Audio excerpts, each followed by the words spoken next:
ምክንያታቸው ከነሱ ወረቀት ይዘሽ መምጣት አለብሽ። እዚህ ደግሞ ወረቀት አልሰጠም ማለት በቃ እንዴ ታረጋግጠሽ አውሪ። ያው አሁን ከኔ ታዛውራ ነው ታያቸው። እሱን ታዩ ለነሱ ታዩ። ይሄንን እናት እኮ ነኝ። ይሄንን እኮ ዝም በይ እሱን ታዩ። ወረቀት ታሰጥሽ ወይ ዝም በይ ማለት ሊሰጥሽ ፈልጎ በቃ እንድትራጋጊ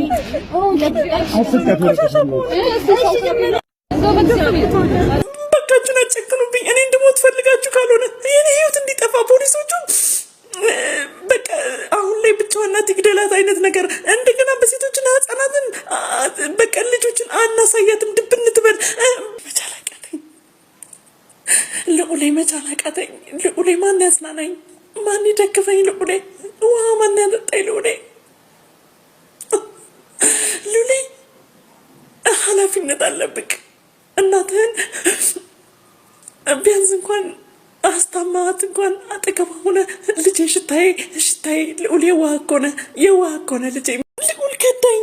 ልዑል ብዙ ነገሮችን እኮ ነግሬክ ነበር። ልዑል ብዙ ነገሮችን እኮ አስረድቼ ነበረ። ልዑልዬ አባቴ፣ እኔ ጌታ፣ እኔ አንበሳ ልጄ፣ ብዙ ራዕይ ነበረኝ እኮ ልጄ፣ ብዙ ተስፋ ነበረኝ። መርካቶ ለመርካቶ፣ ቤተ ክርስቲያን ለቤተ ክርስቲያን ልጄ አንተን ለማሳደግ ያልተንከራተትኩታለኝ ልጄ። መስጊድ ለመስጊድ፣ ቸርች ለቸርች ልጄ ተስፋ ያገኘሁብህ ልጄ። ከስንት መከራ በኋላ ትንሣኤ ያገኘሁብህ ልጄ። አራሼ ልጆች ወልጄ እንደ ወንድም እንደ አባት እንደ እናት ሆነ ያረስከኝ ልጄ ሁሉንም ነገር መቻል አቃተኝ ልጄ። ሚስጥር እየደበቅ እናትህን ተለየኸኝ ልጄ። ሚስጥር ደባቂ ሆነህ እኮ ነው የኔ ልጅ፣ የኔ ጀግና ልጅ። ሚስጥረኛ ድብቅ በቃ ሁሉንም ነገር በሆድህ ይዘህ ልጄ፣ የኔ ጀግና ልጅ፣ የኔ አስተዋይ ልጅ፣ የኔ አስተዋይ ልጄ። እንዴት ቻልክ? እናትህን 9 ወር ተሸክሜ የወለድኩ እናትህን መከራ ያየሁብህ ልጄ፣ ብዙ ደም ያፈሰስኩበት ልጄ፣ የሰው ፊት የጠበሰኝን ስንት ሚሊዮን ሰው እኮ በአንተ እኮ ጠልቶኛል ልጄ። ያንተን ሀቅ አወጣለሁ ብዬ ፍትህ አገኛለሁ ብዬ ልጄ ልጣ ውሸታም እንደሆንኩ ሁላ ውሸት እንደዋሸሁ ሁላ ልጄ እውነቱ ተቀምጦ እውነት ትወጣለች፣ እውነት ትፈርዳለች ያልኩት እኮ እኔ እውነቱ መጨረሻ ላይ ይውጣ ያልኩት እኮ ቢሸሽጉት ሬሳው ይዘልቃል ያልኩት እኮ እኔ በቃ መጨረሻው ይሄ ነው እያልኩ ነው። እውነቱን መናገሬ እኮ ትናንት የተደበቀውን ውሸት አይደለም፣ ትናንት የሆነውን እውነት ነው ወደፊት ያወጣሁት። በቃ ለምን እኔና ልጄ እንድንለያይ ጠላት ይፈልግ ነበር። እናትን ጥፋትና በጣም ብዙ ጊዜ ተብሏል። ልጄን በጣም ብዙ ጊዜ አስጠፍተው ልጄን ወስደውብኛል። ነገር ግን ልጄ እናቱን መጨከን ስላልቻለ ወደ እናቱ ተመልሶ መጥቷል። ልጄ አፈር ልብላለት፣ እኔ ጉድጓድ ልግባለት። ልጄ ዛሬ ጥሩ ሁኔታ ላይ አይደለሁም። ዛሬ ሆድ ባሰኝ፣ በጣም ሆድ ባሰኝ። አላውቅም። ኢትዮጵያውያን ጸልዩልኝ፣ ህይወት አደጋ ላይ ናት። ጸልዩልኝ። ለምን እንደሆነ አላውቅም። ለምን ልጄ ናፈቀኝ። ልውሌ እኔ ልጆችን ካላገናኛችሁኝ ጥሩ ነገር አይገጥመኝም። በፍርድ ቤት በኩልም እገዳ ተደርጓል። እስኪ ያስቡት። በዘመድ በኩልም አይኗን እንዳናለኝ አይኗን አባታችን አስገድለዋለች። አባታችን እንዲያል እኔ ማውቀው ነገር የለም። ኢትዮጵያውያን እኔ አፈር ልግባ፣ እኔ ልቀበር። እኔ ማውቀው ነገር የለኝም። እግዚአብሔር ነው ሁሉንም የሚያውቀው። እግዚአብሔር ነው የሚያውቀው። እኔ ማውቀው ነገር ካለኝ እግዚአብሔር በዛሬው ቀን ይፍረድብኝ። እኔ ምንም ማቅ ስለ አባቴ ምንም ማቅ አባቴን ልጠይቅ ሄጃለሁ። አለቀ። ከዛ በኋላ ያለውን ነገር ማውቀው ነገር የለኝም። ነገር ግን ሁሉንም እግዚአብሔር ያውቃል። ሁሉንም የሚያውቀው እግዚአብሔር ነው። በኃጢአት አትፍረዱ፣ በሐሰት አትፍረዱ። እኔ ሰፍሳፋ ነኝ። እኔ ምንም የማውቀው ነገር የለም። ውስጤ የዋህ ነው። አፌ ለፈልፋል እንጂ ውስጤ ውስጥ ምንም አይነት ነገር የለም። ስለዚህ ባካችሁን ከልጆቼ አትለዩኝ፣ ከልጆቼ አትለዩኝ። ባካችሁ ልጆቼ መለየት አቃተኝ። የልጅ ሽታ ይናፍቃል። ዮስዬ ዮስዬ ዮስዬን እዩት እስኪ፣ ያምራል አይደል? ዮስዬ የኔ ውድ ዮስዬ፣ ዋ ልጄ እንዴት ልርሳ ልጄ ዮሴፍ ፍቅሬ፣ ለትንሽ ደቂቃ እኮ እናትን ተለይተህ መቆየት አትችልም። እንዴት ሆነ ይሆን? እንዴት ሆነ ይሆን? ዮስዬ ዋ እኔ አላቅም፣ ቃላት ያጥረኛል። ዮሴፍ እናትን ተለይተህ መሆን ማድረግ ቻልክ ልጄ? አላቅም ዮስዬ ዋ አላቅም። ተቻለ አስቻለ ዮስዬ፣ ረሳኝ የኔ ውድ የኔ ጀግና ልጅ። መከራ ያየሁብህ ወገቤ ላይ አዝዬ ልዑሌን ትምህርት ቤት ሳደርስ ቦሌ መድኃኒዓለም ልዑሌን ኬጂ በማስተምረው እየተማረ በነበረ ሰዓት ወገቤ ላይ አዝዬ ከአንድ ታክሲ ወደ አንድ ታክሲ ስል ጭንቅላትህን ታክሲ እየመታ የኔ ጣፋጭ የኔ ክርክም የኔ አይናማ ቆንጆ ልጅ ዮስዬዋ፣ ውድድ ነው ማድረግ ኢትዮጵያውያን ያማል። እንደዚህ እናንተ እንደምታወሩት አይደለም። ያዘውን ባያነባች ነው የምትሉኝ። ውሸታም ናት፣ ውሸቷን ነው አይደለም። ልጆቼ በመጥፎ ነገር በመጥፎ መንገድ እንዳይሄዱብኝ ነው። ተው ኢትዮጵያውያን። እስኪ ምናልባት መጥፎ እናት ሆኜ እንደሆነ ጥሩ ያልሆንኩ እናት ሆኜ ከሆነ ምናልባት ብዬ እኮ ነው፣ ጨንቆኝ እኮ ነው። እውነት ኢትዮጵያውያን። አንድ ሰው ምን አለኝ፣ አሁን አንቺ ልጆቹን እያሳደግሻቸው ነው። ስሙን መጥራት ስለማልፈልግ ነው በሚዲያ ላይ። ልጆቹን እያሳደግሻቸው ነው አሁን አንቺ? አይደለም እኔ መንገድ ለመንገድ መሬት አስፓልት ላይ 3-4 ልጆችን ይዛ እናት ምንም ቢሆን እናት ነች። ትንፋሿ ብቻ ይበቃል። እናት ነች። እኔ ልጆቼን ስለይ ምናልባት ላይ ክፉ ይባቸው እንደው አስርቢያቸው እንደሆነ ጥግብ ብለው እንዲበሉልኝ ብዬ ነው። ልጆቼ የተሻለ ነገር ምናልባት እኔ ያላገኘሁትን ነገር እኔ የሆንኩትን ህይወት እንዳይኖሩብኝ የተስተካከለ ህይወት እንዲኖሩልኝ ምናልባት አስቤ ነው። ነገር ግን እኔን እንዲለዩኝ አይደለም፣ እኔን ዞር በይ እንዲሉኝ አይደለም፣ እኔን ወደ እሷ ወርውረው ጥለውኝ ልጆቼን ብቻ እንዲነጥቁኝ ግን አይደለም። ስንት ቀን እኔ ከልጆቼ ከተለየው 1 ወር ሆነኝ አይደል? 1 ወር አለፈኝ አይደል? እኔን ወርውረው ጥለውኛል። ልጆቼን ጥሩ ነው የሚንከባከቡልኝ ልጆቼን በቃ ደስ ይለኛል። ነገር ግን ለምን ሌላ እናት በብር መግዛት ለምን አስፈለገ?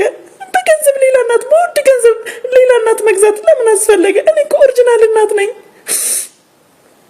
አንዳንድ ጊዜ እየገረፉኝም እንኳን በጥፊም እየመቱኝም እንኳን በዱላም እንኳን እየደበደቡኝም እንኳን ከልጆችሽ ጋር ሁኚ እርጃቸው፣ ቢያንስ በጉልበትሽ እንኳን እርጃቸው ማለት ይቻል ነበር። ቲክቶክም አትስሪ ማለት ይቻል ነበር። ምንም ነገር በቃ ብሎ ስልኮቼን ቀምቶ ከልጆቼ ጋር ግን አለመለየት ጥሩ ነበር። በእውነት እንደዛ ነበር ጥሩ። ከልጆቼ መለየት እኔን መጉዳት ነው። ይሄ ነው አእምሮ በሽተኛ የሚያመጣብኝ እኔ። ምክንያቱም በጭንቀት ውስጥ ነው ያለሁት። ኢትዮጵያውያን በፍጹም ማንም እናት ጤነኛ እናት ከሆነች ከልጆቿ መለየት የለባትም በፍጹም። ይሄ ነው እኔን የጎዳኝ፣ ሌላ ምንም የጎዳኝ ነገር የለም። እባካችሁን ተረዱኝ፣ እባካችሁን እዘኑልኝ። ሰላም ኢትዮጵያውያን ይድረስ ለተወደዱትና ለተከበሩት 3 ህፃን ልጆቼ እንደምን አደራችሁ? እንደምን ዋላችሁ? እንደምን ሰነበታችሁ? ልጆቼ የእናንተው እናት ሳካ ለማስራት ላይ እጅግ ናፍቃችኋለሁ። ልጆቼ እርባችሁኛል። ልጆቼ ናፍቃችሁኛል። ልጆቼ ሽታችሁ ቆያል። ልጆቼ አሁን ደህና ነኝ፣ በእግዚአብሔር ተጽናንቻለሁ። ምንም አይነት የአእምሮ በሽተኛ መድኃኒት አልወሰድኩም። ነገር ግን እግዚአብሔር አጽናንቶኛል። እግዚአብሔር አብሮኝ ነው ያለው። ልጆቼ በእግዚአብሔር ምሕረትን አግኝቻለሁ። ልጆቼ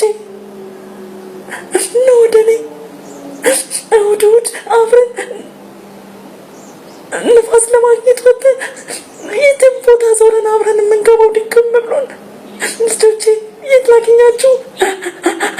የት ላግኛችሁ? ልጆቼ የት ላግኛችሁ? ልጆቼ ራባችሁኝ። ለካ እንደዚህ ከባድ ነው። ከተለያዩ በኋላ እንዲህ በቀላሉ መገናኘት አይቻልም። ከባድ ነው። ልጆቼ ናፍቃችሁኝ። ልጆቼ ልጆቼ ሰላም ኢትዮጵያውያን ይድረስ ለተወደዱትና ለተከበሩት 3 ሕፃን ልጆቼ። ልጆቼ እንደምን አደራችሁ? እንደምን ዋላችሁ? እንደምን ሰነበታችሁ? ልጆቼ የእናንተው እናት ሰርጋ ለማስራት ላይ እጅግ ናፍቃችኋለሁ። ልጆቼ ያርባችሁኛል። ልጆቼ ናፍቃችሁኛል። ሰላም የተወደዳችሁና የተከበራችሁ ኢትዮጵያውያን፣ አዲስ ሙሽራ ሆናችሁ ልጅ የወለዳችሁ ልጅ ለመውለድ የምታስቡ ውድ ኢትዮጵያውያን፣ ሌሎቹ እንኳን ሰድበውኝ አስቀይመውኝ ብዙ በእኔ ተቀይመው ጠልተውኛል። ነገር ግን እናንተ እንኳን የምትራሩልኝ ከሆነ እስኪዩት። አሁን ይሄ ልጅ አያምርም? እስኪዩት እንዴት እንደሚያምር ይሁት። ሳሚዬ የኔ ንጉስ ልጄ እስኪዩት እንዴት እንደሚያምር። ያምራል አይደል? ይህንን የተቋቋምኩት ኢትዮጵያውያን ምን አይነት ገንዘብ ወዳጅ ሴት ናት፣ ምን አይነት ለገንዘብ የምትጨነቅ ሴት ብላችሁ በከንቱ ስሜን አታጥፉት። ኢትዮጵያውያን የማደርገው ጨነቀኝ፣ እውነት የማደርገው ጨነቅ ብሎኝ ነው። አሁን አእምሮ በሽተኛ አይደለሁም፣ ልጆቼን የምደበድብም እናት አይደለሁም። ምናልባት ቸግሮኝ ሊሆን ይችላል፣ ከፍቶኝ ሊሆን ይችላል፣ ስቃዩ በዝቶብኝ ሊሆን ይችላል፣ ወንጀሉ በዝቶብኝ ሊሆን ይችላል። በልጆቼ ላይ አንዲት እናት በልጆቿ ላይ ማየት የሌለባትን ነገር አይቼ ሊሆን ይችላል። ውድ ኢትዮጵያውያን ይህን ልጅ ተለይቼ እኔ 1 ወር አልፎኛል። ልጄ አምጬ ስወልደው በምን አይነት ስቃይ ውስጥ እንደወለድኩት ነው ያውቃለሁ። ሳሚዬ ከልጆቼ ለይቼው ሳይሆን 3ቱም ልጆቼ ለእኔ አንድ ናቸው። 3ቱም ለእኔ አንድ ናቸው፣ ልዩነት የላቸውም። ነገር ግን እነዚህ ህፃናቶችን ተለይቼ ነገሩን ሁሉ ዋጥ አድርጌ አልቅሼ ልችለው የቻልኩበት መንገድ ኢትዮጵያውያን ሰው ባልዋላችሁበት ሲያውላችሁ፣ ባልሰራችሁት ነገር ባላደረጋችሁት ነገር ፍጥር አድርጎ እንደዚህ ናት ሲላችሁ ልጆቿን እሷን እጅ ያስደፈረች በልጆቿ መነገጃ አድርጋ ልጆቿን መመገቢያ አድርጋ በልጆቿ ቢዝነስ እየሰራችባቸው በኢንተርኔት በቲክቶክ በዩቲዩብ ለምናቻባቸዋለች፣ መመገቢያ አድርጋቸዋለች። ኢትዮጵያውያን እንደ ኑዛዜ ነው የምናገረው። እኔ ከዩቲዩብ ካገኘኋት ገንዘብ ወይም ደግሞ በቲክታክ ምንም አይነት ገንዘብ አላገኘውም። እግዚአብሔር በሚያውቀው በቲክታክ ውስጥ እኔ ቲክታክ ሄዶ ተከፍሎ ይከፍላል ወይ ቲክታክ ወይም ምናምን፣ በቲክታክ ምንም ያገኘው ጥቅም የለም። ነገር ግን በዩቲዩብ ላይ የረዱኝ ቤተሰቦች ነበሩ በፊት። ያንን ነገር ሁሉ የሆንኩት ልጄ የሚማርልኝ ትምህርቱን መስሎኝ ልጄ እንዲማርልኝ በቃ ኢትዮጵያውያን ልጆቼን ላለመለየት ስል ተለይቻቸው ከመንሰፍሰፌ አባት ስለሌላቸው እናትም አባትም እኔ ስለሆንኩኝ ስፍስፍ ከማለቴ በቃ ልጆቼን አብዝቼ ከመውደድ የተነሳ እንጂ ስራ ላለመስራት ፈልጌ ስጋዬን አዋድጄ አይደለም። ኢትዮጵያውያን በከንቱ ስሜን አታጥፉት፣ በከንቱ አትድከሙ። እኔ ምንም ለማልረዳችሁ ነገር ቁጭ ብላ መብላት ፈልጋ ነው ወደ ስራ ዓለም እኮ ሲገባ አእምሮ ትክክል ሆኖ ይህን ነገር አምንበታለሁ እውነት ነው ማለት ያስፈልጋል። ነገር ግን እኔ አእምሮ ያላመነበት አንድ ነገር አለ። አንድ ነገር እስቲ ኢትዮጵያውያን ስሙኝ። እነዚህን ህፃናቶች ድርጅት ውስጥ አስገብቼ እናት አእምሮ ይችላል ወይ ተቋቁሞ ይችላል ወይ ከልጆች ተለይቼ መኖር? እስኪ ኢትዮጵያውያን ይሄን አስቡት። ከልጆች እንዴት መለየት እችላለሁ? ለምንስ ነው የምለየው? ምንስ አድርጌ ነው የምለየው? ምንስ የሰራሁት ነገር ኖሮኝ ነው? ይልቁንም ልጆቼ እኔን ይጠብቁኝ ነበር። እኔ ልጆቼን ብቻ አልነበረም የምጠብቀው፣ ህፃናት ልጆቼ እኔን ይጠብቁኝ ነበር። አሁን ግን የሚጠብቀኝ አጣሁ። እናቴ የት ነው የምትሄጂው? እናቴ ወዴት ነው? እናቴ ምንድን ነው የሚለኝ የለም። ማንም አጠገብ የለም። ህፃናት ልጆቼ እኔን ይጠብቁኝ ነበር። ህፃናት ልጆቼ እኔን ይንከባከቡኝ ነበር። አብረን የምንበላትን በልተን አብረን የምንሄድባት ቦታ ሄደን አብረን ስንተኛ አብረን ስንሄድ በቃ እንደዚህ እርስ በርሳችን እንጠባበቅ ነበር። አሁን ግን ልጆች እናታቸውን አይጠብቁም። እናት ልጆቿን አትጠብቅም። እናት ጭንቅላቷ ብስን ብሎ ህፃናት ልጆችን እንግዲህ አንድ ልጅ ለመውለድ ምን ያህል ደም እንደሚፈሳችሁ ታውቁታላችሁ። የወለዳችሁ እናቶች 3 ልጅ ለመውለድ ደግሞ ምን ያህል ደም እንደምታፈሱ እናንተ ታውቃላችሁ። እስኪ አስቡት ኢትዮጵያውያን፣ ያንን ነገር ሁሉ ሆኜ አካሌ ተቆርጦ የሰውነቴ ጉስቁልና ይሄ ነው አልላችሁም። ያንን ነገር ሁሉ ሆኜ መከራዬ አሳድጌ እኔን የሚያቀናኝ አይዞሽ የሚለኝ እናቴ የሚለኝ ከጎኔ ማጣቴ ይሄ ለእኔ ከባድ ነው። ስለዚህ ኢትዮጵያውያን በሐሰት አትወንጅሉኝ፣ በሐሰት አትብሉኝ። በእግዚአብሔር በሐሰት ሴትዮዋ ህፃናቶቹ ከሄዱ በኋላ ቪዲዮ ሰርታ ልጆች